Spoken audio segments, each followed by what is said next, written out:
شادی کی ویڈیو تو اس میں عورتیں بھی ہوتی ہیں اللہ کے بندے, لڑکیوں کی کہاں جائز ہے وہ, اور آپ جس طرح کے فیشن کیے ہوئے ہوتے ہیں آج کل خواتین نے. جی جناب, صلاۃ التسبیح, دیکھیں موبائل پہ قرآن پڑھنا تو بالکل جائز ہے. صلاۃ التسبیح کے بارے میں میں اپنا کلپ ریکارڈ کروا چکا ہوں. دیکھیں اختلافی اجتہادی مسائل میں نا اختلاف رائے کا تحمل کیا کریں. یہ جو قضائے عمری پہ جو میں نے اتنا سخت بیان کیا نا, اس لیے کہ یہ اجماعی مسئلہ ہے. لیکن جس مسئلے میں علماء کا پہلے سے اختلاف ہو, رفع الیدین کا مسئلہ, امام کے پیچھے فاتحہ کا مسئلہ, اسی طرح شب برات کا مسئلہ, اس میں رات کو فیصلے ہوتے نہیں ہوتے, اور رات کا فیصلہ والا تو وہ بالکل ہی وہ ایسے ہی قول ہے, یعنی کچھ چیزیں اس میں بھی اختلافی ہیں نا. تو جو اختلافی مسائل ہوتے ہیں اس میں اگر ایک عالم اپنی رائے بیان کر رہا ہے تو آپ بے شک اس کی رائے سے اتفاق نہ کریں. کیا ہو گیا بھائی؟ اس کی رائے سے آپ بے شک اتفاق نہ کریں, لیکن اس پہ طنز کرنے کی آپ کو اجازت نہیں. اسی کے بارے میں نے کلپ ریکارڈ کروایا تھا کہ صلاۃ و تسبیح پر جتنی بھی حدیثیں ہیں وہ سب ضعیف ہیں. سمجھ رہے ہیں؟ وہ سب کیا ہیں؟ بہت ضعیف ہیں, لیکن کثرت سے ہیں. اس وجہ سے جمہور علماء ان کی کثرت کو دیکھ کر صلاۃ و تسبیح کے سنت ہونے کے قائل ہیں کہ بھئی اتنی کثرت سے ہیں, جو ضعیف حدیثیں کثرت سے ہوں تو درجہ حسن تک پہنچ جاتی ہیں. بات سمجھ میں آ رہی ہے؟ نہیں آ رہی؟ اور حسن حدیث بھی قابل قبول ہوتی ہے. تو اصول حدیث کے لحاظ سے بہت سے علماء نے فتویٰ یہ دیا, جن میں حنفی بھی ہیں. علامہ ابن عابدین جو فقہ حنفی کے بہت مشہور مفتی ہیں, محقق ہیں, ان کا بھی یہی قول ہے. اور فتاوی شامیہ میں جس پہ فقہ حنفی میں اکثر فتویٰ اسی پہ دیا جاتا ہے, اس میں بھی ہے کہ صلاۃ و تسبیح پڑھنا کیا ہے؟ سنت ہے. تو ہمارے مدارس میں یہی قول اختیار کیا جاتا ہے کہ سنت ہے. لیکن بعض علماء ایک دوسری رائے بھی رکھتے ہیں. وہ یہ کہتے ہیں کہ ٹھیک ہے, یہ اصول بذات خود تو ٹھیک ہے کہ ضعیف حدیثیں جب کثرت سے ہوتی ہیں تو حسن تک پہنچ جاتی ہیں, لیکن وہ ایک اور بات کہتے ہیں کہ اس نماز کی جو کیفیت ہے, جو طریقہ نماز کا ثابت ہوتا ہے, نبی سے جو تواتر کے ساتھ جو نمازیں منقول ہیں یہ ان سے ٹکرا رہی ہے. یعنی بعض دفعہ کمزور دلیل کو بھی لے لیا جاتا ہے, لیکن اگر وہ کمزور دلیل متواتر دلیل کے اگینسٹ ہو رہی ہے تو پھر اس کو نہیں لیا جاتا. اور خاص طور پر جو امام ابو حنیفہ اس بارے میں بہت زیادہ سخت ہیں. وہ کہتے ہیں قرآن مجید کی آیت متواتر ہے, اسی طرح کوئی حدیث متواتر ہو تو اس کے مقابلے میں اگر خبر واحد بھی آ جائے گی نا, چاہے وہ صحیح ہو, تو وہ اس کو بھی رد کر دیتے ہیں. وہ کہتے ہیں 100% یقینی چیز کی وجہ سے وہ چیز کو نہیں چھوڑا جا سکتا. یعنی ایک چیز جو 100% یقینی نہیں ہے, اس کی وجہ سے اس چیز کو نہیں چھوڑا جا سکتا جو 100% یقینی ہو. اس کی بہت مثالیں ملتی ہیں. حدیث میں آتا ہے کہ البکر بالبکری جلد مئۃ و تغریب عام, کنوارا مرد اور عورت جب زنا کرے تو 100 کوڑے لگاؤ اور 1 سال کے لیے جلا وطن کرو. بالکل صحیح حدیث ہے, بخاری کی حدیث ہے. لیکن امام حنیفہ نے اس حدیث کو کہ ظاہر کو نہیں لیا. اب لوگ اعتراض کرتے ہیں امام صاحب نے بخاری کی حدیث چھوڑ دی, یہ اتنی صحیح حدیث چھوڑ دی. بھائی اس لیے چھوڑ دی ہے کہ یہ قرآن کے کیا ہے؟ اگینسٹ ہے. قرآن میں جو زانی کی سزا بیان کی جا رہی ہے وہ یہ ہے کہ الزانیۃ والزانی فاجلدوا کل واحد منہما 100 جلدہ, زنا کرنے والے مرد اور عورت کو 100 کوڑے لگاؤ. اس میں اللہ تعالیٰ نے مزید کوئی سزا بیان, بولو نا بھائی, نہیں کی. اگرچہ یہ بخاری کی حدیث ہے لیکن قرآن کے مقابلے میں مضبوط نہیں ہے. اس کی یوں سمجھ لیں کہ قرآن کی کوئی ایک آیت کا انکار کر دیتا ہے فوراً کافر, بخاری کی کسی حدیث کا انکار کر دے گا کافر نہیں ہوگا. گمراہ ہم ضرور کہیں گے, کافر نہیں ہوگا. تو اس لیے انہوں نے اس حدیث میں تعویل کی ہے, رد نہیں کیا. تعویل کا مطلب بھئی یہ سیاسی حکم ہے کہ 1 سال کے لیے جلا وطن کر دو, کیونکہ ایک ہی جگہ رہ کر عشق معاشقہ ہو گیا ہوگا, زنا کر رہے ہیں, ان کو ایک دوسرے سے دور کر دیں گے. تو اگر حاکم اور قاضی یہ سمجھتا ہے کہ ان کو جلا وطن کرنے سے فائدہ ہے, زنا چھوڑ دیں گے تو کرنا چاہیے, نہیں سمجھتا تو بعض دفعہ جلا وطن کرنے میں فائدے کے بجائے نقصان ہے. اس لیے کہ یہاں تو مقامی لوگ ہیں, جب انسان اجنبی جگہ پہ جاتا ہے تو برائی کی طرف قدم اور زیادہ. خاص طور پہ لڑکی کو جب جلا وطن کریں گے تو اس کے پاس کمانے کا اور کوئی ذریعہ نہیں ہوگا, وہ زنا ہی کو پیشہ بنا سکتی ہے. سمجھ میں آ رہی ہے بات؟ اب لوگ تو کہہ دیں گے بخاری کی حدیث, حنفی لوگ بخاری کی حدیث نہیں مانتے, بخاری کی حدیث, او بھائی مانتے ہیں لیکن قرآن کو پہلے فوکس کرتے ہیں. لیکن بہت سے فقہاء نے اس حدیث کو بھی لیا, ان کے اپنے اصول ہیں, ہر فقیہ کا اپنا اصول ہوتا ہے اور سب صحیح ہے ہمارے نظر. لیکن امام حنیفہ کا اصول اس بارے میں بہت سخت ہے کہ جو متواتر احادیث سے اور قرآن سے جو چیز ثابت ہوگی تو اگر کوئی چیز اس کے اگینسٹ ہوگی تو اسی جیسی پاورفل ہونی چاہیے, ورنہ اصول یہ ہے کہ وہ اس کو رد کر دیتے ہیں. تو صلاۃ و تسبیح والی جو نماز ہے اس سے بعض دفعہ ایسی چیزیں ہوتی ہیں جس سے عام نمازوں میں سجدہ سہو واجب ہو جاتا ہے. مثلا نبی صلی اللہ علیہ وسلم سے تواتر کے ساتھ جو نماز منقول ہے اس میں کیا ہے کہ تلاوت اور رکوع میں وقفہ, بولتے کیوں نہیں ہونا چاہیے. صلاۃ و تسبیح میں ہر رکعت میں وقفہ ہوتا ہے. تو یعنی ایک ایسا عمل جس سے عام نمازوں میں سجدہ سہو واجب ہو رہا ہے, اتنا ناپسندیدہ عمل ہے, اور وہی اس مکروہ عمل کا ارتکاب آپ کس میں کر رہے ہیں؟ صلاۃ و تسبیح میں. تو چونکہ مکروہ عمل کا ارتکاب کر رہے ہیں تو اس کے لیے وہ کہتے ہیں, یعنی اصول کہتے ہیں کہ دلیل اسی جیسی پاورفل ہونی چاہیے.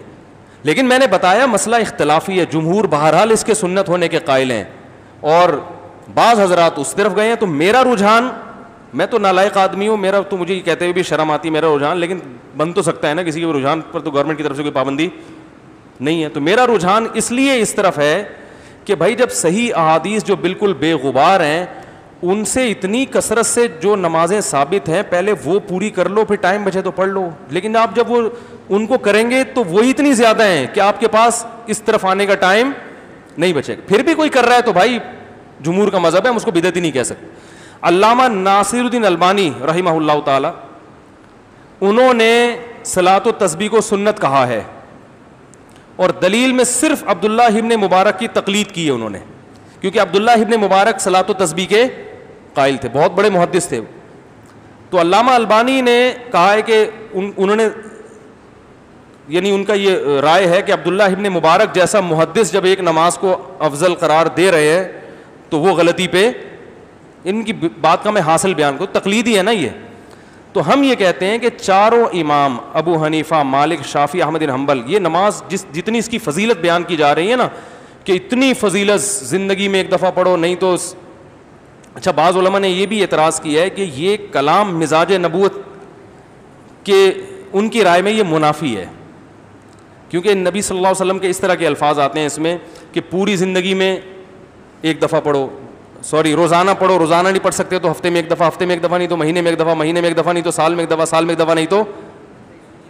تو بعض حضرات کا یہ بھی رائے ہے کہ یہ جو کلام ہے نا یہ بھی مزاج نبوت سے میچ نہیں کرتا, یعنی آپ صلی اللہ علیہ وسلم کی حدیثیں اس طرح کی ہوتی نہیں ہیں, یہ بعض حضرات کا یہ خیال ہے.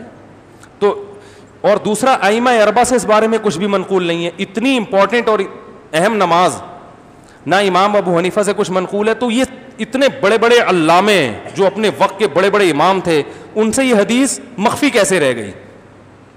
سمجھ میں آ رہی ہے بات؟ اور امام احمد بن حنبل جیسے جو امام بخاری کے استاذ ہیں انہوں نے بھی صلاۃ و تسبیح کو کی روایات پہ رد کیا ہے. تو اتنے بڑے بڑے ائمہ جو بڑے بڑے محقق ہیں ان سے یہ حدیثیں مخفی کیسے رہ گئیں؟ تو بہرحال دونوں طرف ہیں. میں پھر بھی بتا رہا ہوں کہ میں اپنی رائے پر مصر نہیں ہوں. کوئی صلاۃ و تسبیح کا مجھ سے پوچھتا ہے تو میں عمومی طور پر اس کو وہی فتویٰ بتاتا ہوں جو جمہور کا ہے, کیونکہ امت کو مزید اختلاف میں نہیں ڈالنا. لیکن یہ چونکہ کسی نے پوچھا تھا تو جب ایک دفعہ زبان سے بات نکل جائے تو پھر تو بھگتو صحیح ہے نا, ورنہ میں نے 15 سال یہ مسئلہ کبھی ممبر سے بیان نہیں کیا. بھئی عوام چلو عبادت ہی کر رہی ہے, جمہور کے قول پر عمل کر رہی ہے, کرتی رہے, یہ کوئی اتنے بڑے مسائل نہیں ہیں کہ ایک نئی جنگ چھڑ جائے. لیکن وہ ہو گئی, وہ زبان سے نکل گیا تو پھر اس پہ توپوں کا رخ دھاڑ ٹھیاؤ پوری فائرنگ ہو رہی ہے. یہ دیوبندی نہیں ہے, یہ یوں نہیں ہے, تو یہ فلانا نہیں ہے, تو یہ یوں نہیں ہے, تو یہ حنفی نہیں ہے, کوئی پتہ نہیں کیا کیا بنا دیا مجھے. تو اتنا بڑا مسئلہ نہیں ہے, پڑھ لیں ٹھیک ہے نا. میں نہیں پڑھتا, مجھے گن پوائنٹ پہ کسی کا باپ بھی نہیں پڑھا سکتا ٹھیک ہے نا. اگر میری رائے تبدیل ہوگی تو میں پڑھ لوں گا. باقی جو پڑھ رہا ہے تو میں اس کو بدعتی بھی نہیں کہتا, کیونکہ دونوں طرف علماء ہیں. مجھے کیوں نہیں پڑھا سکتا؟ اس لیے کہ میرا اپنا مزاج ہے کہ یار جب وہ دوسری روایت اتنی کثرت سے ہے. تو ہمارے حضرت مفتی رشید احمد صاحب رحمہ اللہ بھی بہت, مفتی تقی عثمانی صاحب کے استاذ تھے. اچھا مجھے لوگ بھی یہ بھی کہتے ہیں اس کا اپنا تفرد ہے, میرا تفرد نہیں ہے بھائی, میں کون ہوتا ہوں؟ بڑے بڑے علماء اس کے قائل رہے ہیں. تو ہمارے شیخ مفتی رشید احمد صاحب جو دارالعلوم کرنگی میں شیخ الحدیث تھے, حضرت مفتی تقی عثمانی صاحب, مفتی رفیع الرحمانی صاحب نے حضرت سے 8 سال پڑھا ہے. وہ خود بہت بڑے عالم تھے, ان کی بھی یہی رائے تھی کہ وہ بھی صلاۃ و تسبیح کے قائل بولو بھائی نہیں تھے. بلکہ وہ تو یہ کہتے تھے کہ میں نے جو 50-60 سال صلاۃ و تسبیح پڑھی ہے تو میرا دل چاہتا ہے کہ میں یہ نمازیں لوٹا لوں, کیونکہ وہ سجدہ سہو واجب ہو رہا تھا نا. ان کی رائے تھی, لیکن وہ بھی اس پہ اصرار نہیں کرتے تھے, بلکہ وہ اسی طرح مسئلہ بتاتے تھے کہ بھائی دونوں طرف علماء ہیں, اپنی رائے میں وہ مضبوط تھے, بتاتے ایسے تھے بھائی وہ بھی رائے ہے اور یہ بھی رائے ہے, تو جو جس رائے پر عمل کرے. تو اگر آپ کو ان علماء کی رائے صحیح لگتی ہے تو بے شک ان کی رائے پر عمل کریں. صلاۃ التسبیح پڑھنے والے کو بدعتی نہیں کہا جائے گا, سمجھ رہے ہیں. لیکن میرا بھی اتنا لمبا ریکارڈ کرانے کا مقصد یہ تھا کہ آپ جس رائے پر بھی عمل کریں, اللہ کا واسطہ رائے کے اختلاف کی برداشت کی قوت پیدا کریں اپنے اندر. یہ نہیں کہ آپ کی رائے کے خلاف اگر کوئی جا رہا ہے تو توپ سے اس کو اڑا دیں, آپ کسی کام کا چھوڑیں ہی نہیں, آپ اس کے بیان مت سنو, یہ تو الگ ہی نیا فرقہ لے کے آ رہا ہے. کوئی نیا فرقہ نہیں ہے, یہ اختلاف چلتے رہتے ہیں ہمیشہ سے. ابن تیمیہ رحمہ اللہ بھی قائل نہیں تھے, وہ ٹھیک ہے وہ بہت ساری چیزوں کے قائل نہیں تھے جو بالکل, بعض چیزیں تو ایسی جو اجماع سے بھی ہٹ کر ہیں, لیکن بہرحال وہ ایک بڑے عالم تھے وہ بھی. تو اس لیے چلتا ہے مارکیٹ میں. کیا ہے ہمارا مسئلہ, خدا کی قسم یہ نہیں ہے کہ کسی سے دلیل میں غلطی ہو جائے. ہمارا مسئلہ یہ ہے کہ ہماری قوم میں رائے کے اختلاف کو برداشت کرنے کی طاقت. ہمارا مسئلہ رفع الیدین کا نہیں ہے. صحابہ میں رفع الیدین والے بھی تھے, رفع الیدین نہ کرنے والے بھی, لیکن پھڈے بازی بولو بھائی نہیں تھی.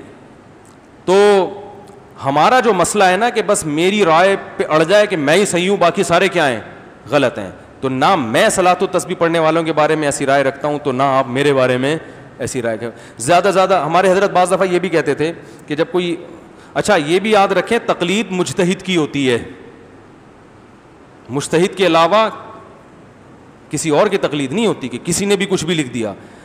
امام و حنیفہ اور یہ جو امام شافعی, تو ان کی تو اس لیے ہوتی ہے کہ یہ بہت بڑے محقق تھے, یہ تو ہماری سوچ سے بہت ہوئے, انہوں نے تابعین تبع تابعین کا دور دیکھا ہے.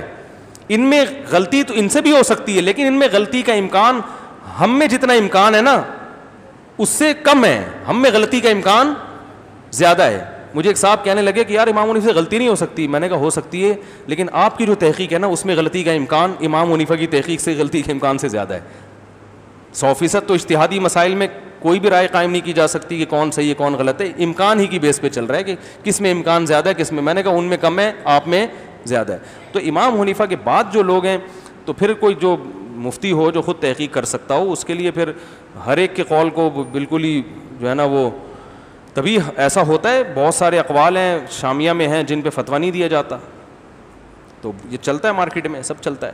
تو اس میں زیادہ ٹینشن لینے کا نہیں ہے. بولے یہ بھی ٹھیک ہے, اور زیادہ زیادہ بول دیں مفتی صاحب کا تفرد ہے. کیا بول دیں, بولے وہ صاحب کہ اپنی مفتی صاحب کبھی کبھی سٹیا جاتے ہیں. یہ کمنٹ کر لیں یار مفتی صاحب بہت اچھے ہیں, بہت اچھا بیان کرتے ہیں, کبھی کبھار پٹری سے اتر جاتے ہیں. اتنا لکھ دیں تو بھی مجھے کوئی تکلیف نہیں ہوگی. اس دفعہ صلاۃ التسبیح کے معاملے میں مفتی صاحب پٹری سے اتر گئے ہیں, بس اتنا بول دیں چلے گا. بھائی کوئی بھی پٹری سے کسی بھی وقت, ٹرینیں اترتی ہیں, ہمارے جہاز اتر جاتے ہیں. اترنا رن وے پر ہوتا ہے, بنگلے میں جا کے اترتے ہیں. تو مفتی صاحب نہیں پٹری سے اتر سکتے, تو بول دیں بھائی پٹری سے اتر گئے. لیکن یہ کہ یہ اسلام سے ہی خارج ہو گئے ہیں اور یہ اہل سنت سے خارج ہو گیا ہے, یہ تو پاگل ہو گیا ہے, اس کا تو دماغ خراب ہو گیا ہے, یہ پھر تھوڑا, یہ آپ پٹری سے یہ آپ پٹری سے اتر گئے, مفتی صاحب نہیں اترے پھر.